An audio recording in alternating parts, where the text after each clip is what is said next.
Olá, tudo bem? Estamos de volta aqui mais uma vez para darmos continuidade ao nosso estudo da lição deste trimestre. Estamos já na lição de número 12.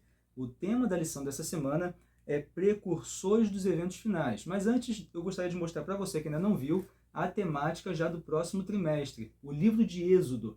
Nós então iniciaremos no próximo trimestre essa temática, o livro de Êxodo. Para você que ainda não adquiriu a lição, vai até o site da Casa Publicadora Brasileira e ali você pode adquirir esse estudo que chegará na sua casa de forma impressa. Ou você pode também, de forma gratuita, acessar no aplicativo 7Me. Né? Você tem ali a lição da Escola Sabatina e diversos outros materiais de forma gratuita. Você terá então, né, na forma digitalizada ali, acesso também à lição da Escola Sabatina, e como eu sempre falo, vale a pena você ter esse material para estudar diariamente, né? Um estudo sistematizado da Palavra de Deus. Né? Então, esse resumo aqui, tantos outros resumos que nós temos aqui no YouTube, é válido para a gente utilizar para agregar conhecimento, né? Utilizá-lo antes da gente iniciar a semana, ou no final da semana, ou no meio da semana, para poder ajudar no estudo da lição. Mas a ideia da lição é nós abrirmos a palavra de Deus diariamente. Então não substitua o seu estudo diário pelo resumo, né? Mas utilize aqui o nosso resumo para agregar conhecimento e para ajudar a compreender um pouco melhor ainda o conteúdo da lição da Escola Sabatina. Mas a ideia é você estudar diariamente para ter esse contato diário com Deus, abrindo então a sua palavra. Bem, lição número 12, depois de hoje nós teremos então mais uma semana apenas, e logo na semana seguinte nós iniciaremos então a temática, o livro de Êxodo. Bem, como nós falamos, precursores dos eventos finais. Na lição da semana passada, nós estudamos ali Ruth e Esther. Percebemos ali, né, na história de Ruth e Esther, como que nós podemos ali tirar, né, ideias dentro do contexto do grande conflito. Como que em Ruth nós temos ali, por exemplo, Boaz como um tipo de Cristo, né, ali um resgatador. Nós temos em Esther também a ideia do resgate do povo, né, de libertar o povo daquela perseguição que estavam sofrendo naquele momento. Amã como um tipo de Satanás, sendo um perseguidor do povo de Deus. Né? E a gente está vendo, na verdade, durante todo esse trimestre, como que todo o relato bíblico, desde Gênesis, né, nós temos ali o contexto do grande conflito transitando em toda a história bíblica, né, em toda a história, né, do contexto ali bíblico. Toda a palavra de Deus, nós temos ali o grande conflito, de certa forma, ali transitando em todas as temáticas. Né? E isso é interessante, porque nós estamos vendo justamente, né, desde o início do trimestre, como que desde Gênesis, né, até o último livro da Bíblia, nós temos ali ideias dentro do contexto profético, símbolos proféticos, a gente pode tirar em toda a palavra de Deus. Por isso que nós temos então ali a ideia do grande conflito transitando ali em todo o relato bíblico. E nessa semana nós temos então, né, precursores dos eventos finais, mais dois relatos, mais duas histórias, onde nós tiramos claramente ideias, né, contexto dentro do grande conflito. Né? Nós temos então a história de Sadraque, Mesaque e Abednego, os três amigos de Daniel ali, que não se curvaram perante a estátua construída pelo rei Nabucodonosor, e temos também ali o relato da perseguição que a igreja primitiva, ali, os apóstolos, estavam sofrendo na época de Herodes.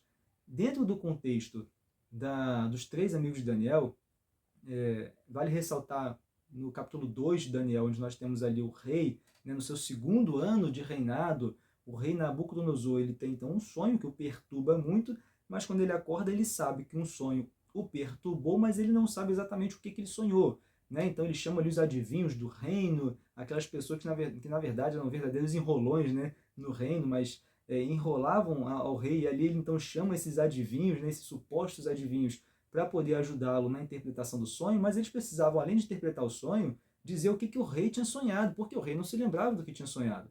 Né? Então é óbvio que eles não puderam fazer isso, né? Não puderam atender o pedido do rei. O rei então ameaça todo mundo de morte, e aparece então Daniel dentro da história.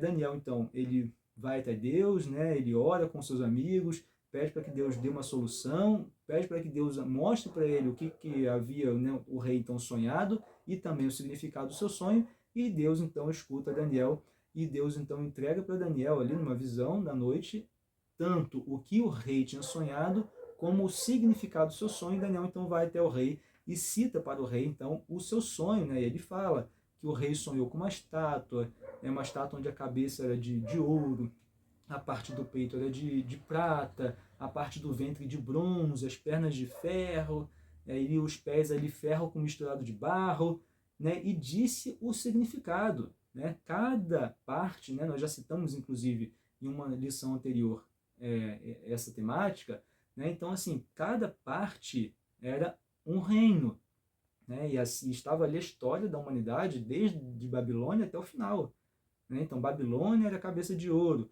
o Império Medo-Persa, o peito de prata, né? O ventre que era de bronze era a Grécia. Depois nós temos Roma, né? A parte da perna de ferro. Depois o Império Romano ali se dividindo nas nações da Europa.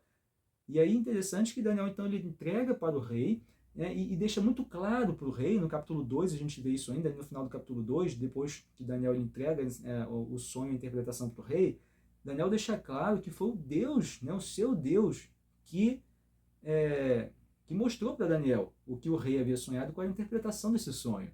Então, Nabucodonosor ele entende, né, que o Deus de Daniel, né, o Deus dos hebreus, realmente foi poderoso o suficiente para mostrar para Daniel o que ele havia sonhado e qual era a interpretação do seu sonho. Então, Daniel deixou muito claro para o rei que o reino de Nabucodonosor, o reino da Babilônia, não era um reino eterno. Ele passaria, né? A cabeça de ouro passaria então para o Império Persa, né? Medo-Persa, e assim sucessivamente. Você vê também os elementos da estátua, né? Eles se tornando cada vez um elemento de menos valor, né?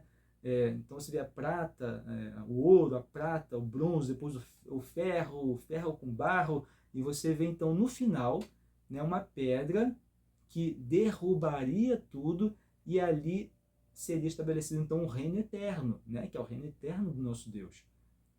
E Daniel deixa muito claro então para Nabucodonosor então a interpretação do seu sonho. E Nabucodonosor, apesar de entender que foi Deus, né, o Deus dos hebreus, que havia dado então, né, a conhecer o seu sonho, a sua interpretação, o que ele faz? Ele manda construir uma estátua toda de ouro, e obriga que essa estátua deveria ser adorada por todas as pessoas daquele império, do Império Babilônico. Então perceba a presunção, né, o orgulho de Nabucodonosor. Porque ele faz uma estátua toda de ouro querendo dizer o quê? Bem, Daniel ele me deu a interpretação do sonho dizendo que a cabeça é de ouro e depois o peitoral de prata passaria então para um outro império. Ou seja, Babilônia seria derrubado e outro império seria estabelecido. Nabucodonosor, ao fazer a estátua toda de ouro, ele diz o quê? O meu império ele é eterno. O meu império não passará, como na interpretação de Daniel, né? Na interpretação do Deus de Daniel.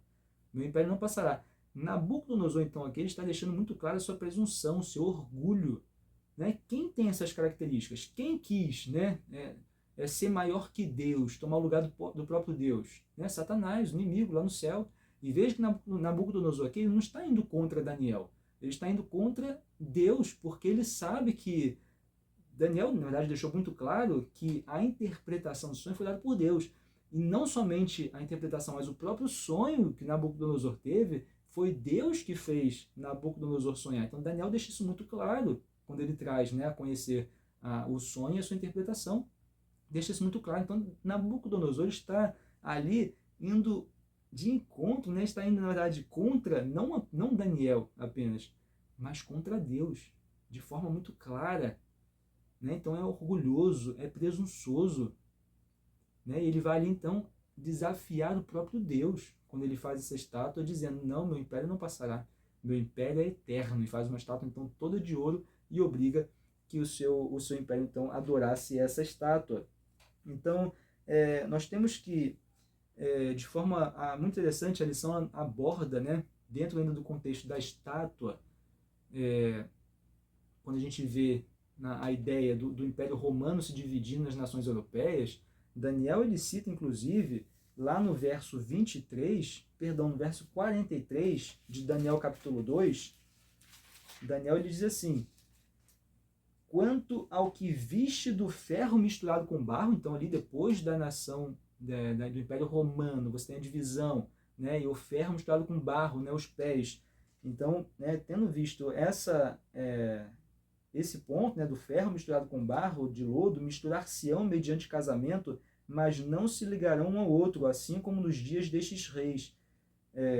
O Deus do céu suscitará um reino que não será jamais destruído. Então veja, né, apesar de haver uma tentativa histórica, né, de se misturar essa nação europeia depois da divisão do Império Romano, você vê na história da Europa, né, uma tentativa de, através de casamentos consanguíneos, né, dos grandes líderes desses impérios, dessas nações, eles tentar se juntar novamente, não houve essa junção. E a Bíblia deixou muito claro isso. E a gente vê a lição trazendo a ideia, né, da interpretação historicista de Daniel. Né? Então, toda essa ideia das nações, e você vê de forma muito clara isso se aplicando na história. Né? E aí ela traz até o ponto onde, como exemplo, né, dessas tentativas de, através de casamentos consanguíneos, né, retomar então a união desse império europeu, né, que na verdade, né, as nações da Europa, né, a tentativa de tornar apenas um império, não deram certo. Inclusive a gente vê como exemplo que a lição traz, em 1917 você tem ali a casa de Windsor, né, uma casa britânica, inglesa, que na verdade tinha um nome anterior alemão, que era a casa de Saxe-Coburgo-Gotha. Né? Mas no contexto da Primeira Guerra Mundial, né, não pegava muito bem, porque o Reino Britânico era rival do Império Alemão. Então você tem ali essa rivalidade, você tem então a troca, né, para a casa de Windsor, né, um nome britânico, um nome inglês. Então veja que houve essa tentativa de junção, mas a palavra de Deus já deixou claro que não ia conseguir. E logo na sequência você tem, mas o reino que não será jamais destruído, este reino então não passará a outro povo, que esmiuçará e consumirá todos estes reinos, mas ele mesmo subsistirá para sempre. Então, nós temos aqui uma interpretação historicista. A gente pega Daniel, né, pega esse relato, esse sonho, essa interpretação e coloca tranquilamente na história. A gente vê na história que tudo isso aconteceu. E aí você tem, então, continuando, né, Nabucodonosor ele faz essa estátua de ouro e manda que ela seja adorada por todas as pessoas daquela nação. E é interessante que os 3 amigos de Daniel, eles desafiam o rei e não se prostram diante dessa estátua. Lá no verso 17 e 18, do capítulo 3, verso 17 e 18, diz assim: olha o que os amigos de Daniel falam para o rei. Se o nosso Deus, a quem servimos, quer livrar-nos, ele nos livrará da fornalha de fogo ardente das tuas mãos, ó rei. Se não, fica sabendo, ó rei, que não serviremos a teus deuses, nem adoraremos a imagem de ouro que levantaste. Então Nabucodonosor ordenou que as pessoas daquela nação adorassem aquela estátua, adorassem aquela imagem. Quem não adorasse seria jogado na fornalha ardente ali para ser então queimado. E os amigos de Daniel, eles desafiam o rei. Eles falam: nós não vamos nos prostrar. E mesmo que nós morramos, fica sabendo, nós não vamos fazer isso. Mesmo que a gente morra por causa disso. Então você percebe a audácia desses jovens, né? A confiança em Deus, a certeza de que se Deus quisesse, ele iria livrá-los, mas se não quisesse, não tinha problema. Ainda assim, eles não se prostrariam perante aquela estátua. Né? E a gente, na lição, até traz de forma assim, até simplória, mas muito interessante, né? Como que aqueles amigos eles podiam, de certa forma, burlar aquela situação. Porque quando tocavam, então, os sons, né, que ali chamavam aquele povo então para adorar aquela estátua, os amigos de Daniel eles poderiam muito bem, no meio da multidão, se abaixar, fingir que está pegando alguma coisa, né? Como falou, né, nos dias de hoje, talvez abaixar ali, amarrar o cadarço do tênis ali, né? Aí, fingindo que não está fazendo nada ali, e ninguém ia perceber que eles não se prostraram diante daquela estátua. Mas não, quando o som tocava e aquelas pessoas eram chamadas para adorar aquela estátua, e todos então se curvaram, aqueles 3 amigos ficaram de pé. Né? Veja a coragem, ficaram de pé, não fingiram assim, vou baixar um pouquinho aqui, não vou adorar não, mas vou baixar um pouquinho. Né? Não vou adorar não, mas vou aqui pegar um negócio aqui no chão para fingir aqui, para ninguém me ver. Não, eles ficaram de pé. Ficaram de pé. E ainda assim, deixaram claro para o rei: Se Deus quiser nos livrar, Ele vai nos livrar. Se não quiser, fique sabendo, a gente não vai se prostrar diante da sua estátua. E isso nos remete claramente, né, ao final dos tempos, porque a gente entende que, dentro do contexto do grande conflito, o ponto é a quem nós vamos adorar. É um chamado à adoração. Esse é o contexto do grande conflito, é um chamado à adoração.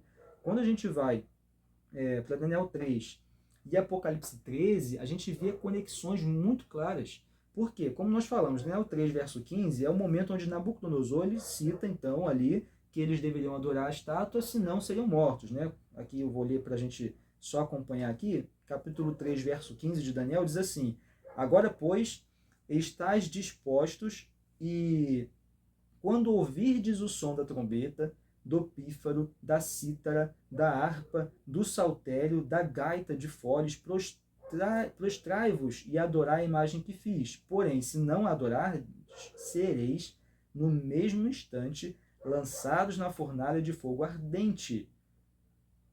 Então, ele faz a estátua, manda ela ser adorada, manda as pessoas adorarem essa estátua, adorarem essa imagem. Quem não adorar seria morto.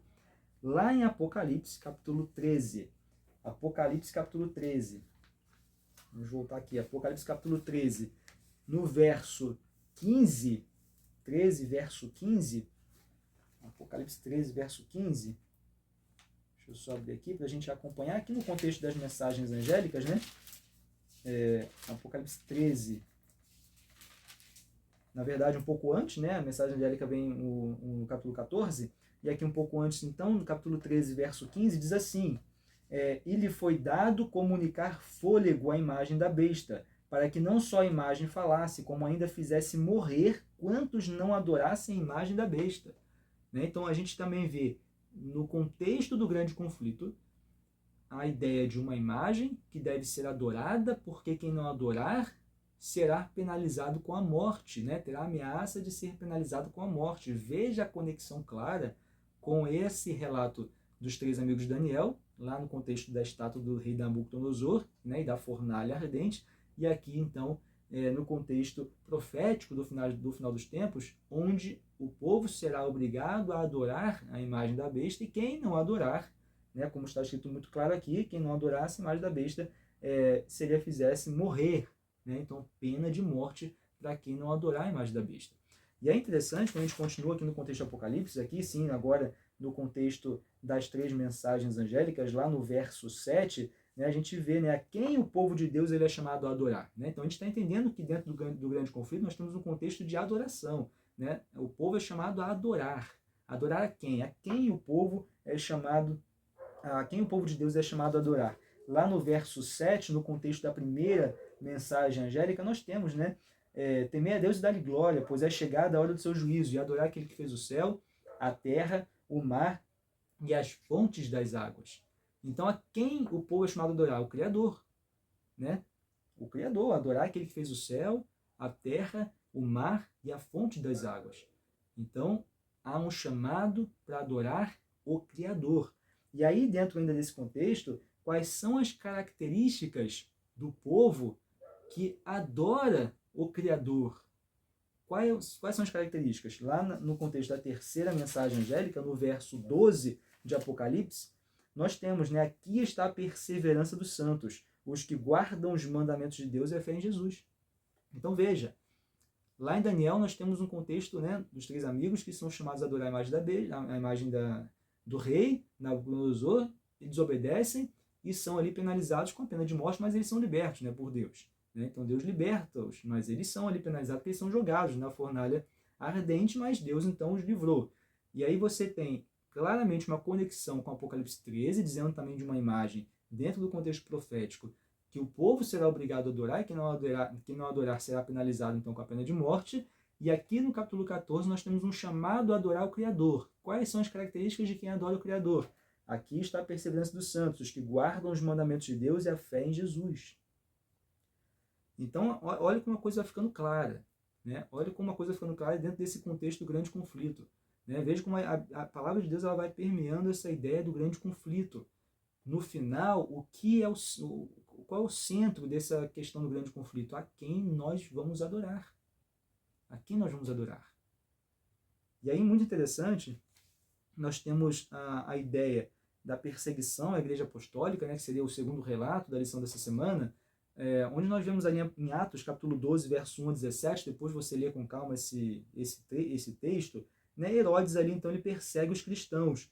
Tiago é morto dentro desse contexto e Pedro foi liberto da prisão. E aí veja 2 pontos, né? Dentro da ideia de perseguição ao povo, né, isso nos remete claramente ao contexto profético, dentro desse contexto de perseguição, você tem aqui Tiago morto, Pedro preso, mas foi liberto. Então, assim, alguns vão morrer e outros vão ser libertos.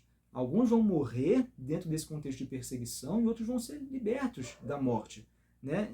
E isso cabe a Deus, dentro do entendimento dele, né, de cada situação, né, qual pessoa ele vai livrar e qual não, mas nós sabemos que no final todos nós seremos então presenteados com a vida eterna em Cristo Jesus, isso é o que importa.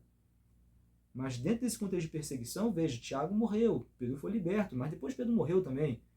E aqui de forma muito interessante também um outro ponto, né, onde os cristãos eles estavam reunidos orando pela libertação de Pedro, e Pedro, quando é liberto da prisão de forma ali miraculosa, ele vai até os seus amigos que estavam reunidos, ele bate a porta e chega, e as pessoas ali ficam incrédulas quando veem Pedro ali. Como assim Pedro saiu da prisão? Como assim? Né? O que aconteceu? Eles ficam incrédulos, eles não acreditam no que estão vendo.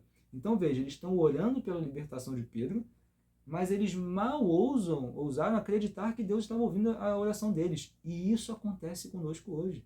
Nós oramos a Deus, mas às vezes nós mal ousamos acreditar que Deus está realmente ouvindo as nossas orações. E às vezes a gente fica incrédulo quando Deus escuta a nossa oração, quando Deus responde positivamente a alguma oração nossa.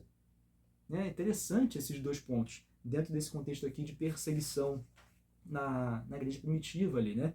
E aí, aqui já nos encaminhando para o final, nós temos, na lição de quinta-feira, ela aborda um pouco da questão da marca da besta, né? Então, dentro desse contexto de adoração, de pena de morte para quem não adora a imagem, né? A imagem da besta, a imagem que não é a imagem, né? que não é o próprio Deus, né? Porque nós estamos chamados a adorar a Deus, ao Criador, né? Quem não adora o Criador, adora a besta, né? E qual é essa ideia da marca da besta?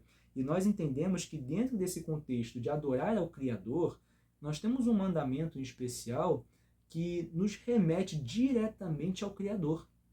Entenda, nós vimos nas 3 mensagens angélicas, né? A primeira mensagem angélica, né? Temer a Deus e dar-lhe glória, pois é chegado ao seu juízo, e adorar é aquele que fez o céu, a terra, o mar e a fonte das águas. Então, adorar o Criador. E depois nós vemos as características do verdadeiro adorador, quando diz, né, no verso 12 do capítulo 14 de Apocalipse, aqui está a perseverança dos santos, os que guardam os mandamentos de Deus e têm a fé em Jesus. Nós temos um mandamento em especial que nos remete diretamente ao Criador.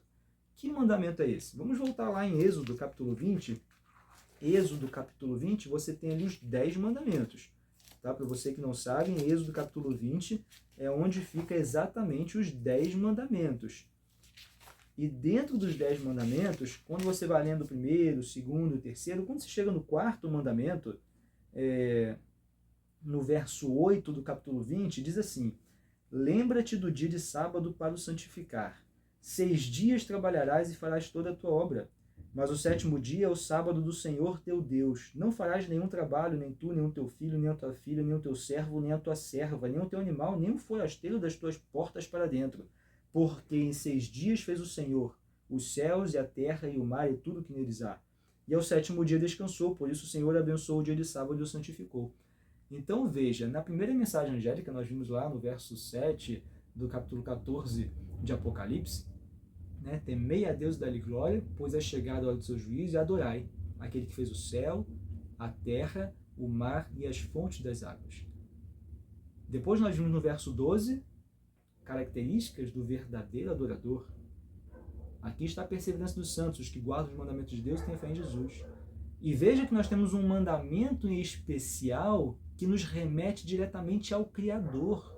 É o 4º mandamento, porque diz, né, porque fez o Senhor, em 6 dias fez o Senhor os céus, a terra, o mar e tudo o que neles há. E ao 7º dia descansou. Então veja, nós temos o 4º mandamento um mandamento que nos remete ao Criador, né? Como nós chamamos esse mandamento do memorial da criação. É um memorial no tempo que nos lembra a cada 7 dias do nosso Criador, a quem nós devemos adorar, a quem nós somos chamados a adorar. E aí a besta ela vem então trazendo algo parecido, mas diferente, e oferece um outro dia, oferece o domingo, oferece um outro dia da semana, mas nós temos claramente que o memorial da criação, o memorial que nos remete ao verdadeiro Criador, é o dia de sábado. E isso está claro na palavra de Deus, e isso está claro dentro do contexto do grande conflito. Porque aqui está a perseverança dos santos, aqueles que guardam os mandamentos de Deus e têm a fé em Jesus. Eu fico aqui repetindo algumas ideias que é para nós entendermos, né, e fixarmos na nossa mente, porque está de forma clara, dentro do contexto do grande conflito, os mandamentos de Deus, e dentro dele, de forma especial, o sábado do Senhor, que nos remete diretamente ao Criador. Criador que nós devemos adorar. E a pergunta é: a quem nós adoramos? A quem nós vamos adorar? Né? E agora que você tem, né, esse contexto, né, dentro, né, agora você tem conhecimento de todo esse contexto, né? Qual é a sua decisão? A quem você vai adorar? A quem você escolherá adorar?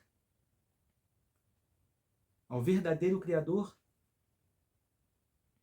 Porque esse é o ponto do grande conflito. A adoração. A adoração.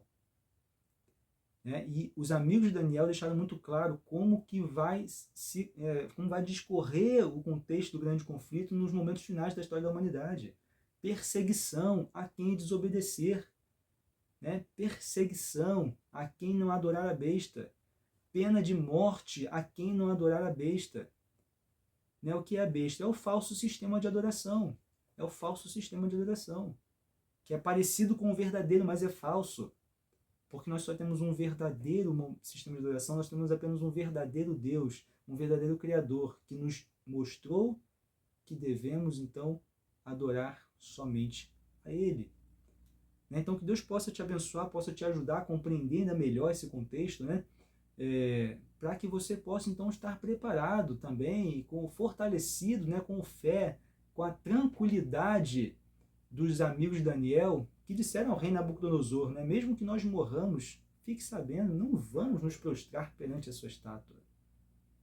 Né, que esse possa ser a nossa fala. Ainda que nós morramos, não vamos nos prostrar diante dos falsos sistemas de adoração. Nós vamos adorar ao verdadeiro Criador, né, e que possa fazer sentido na sua vida.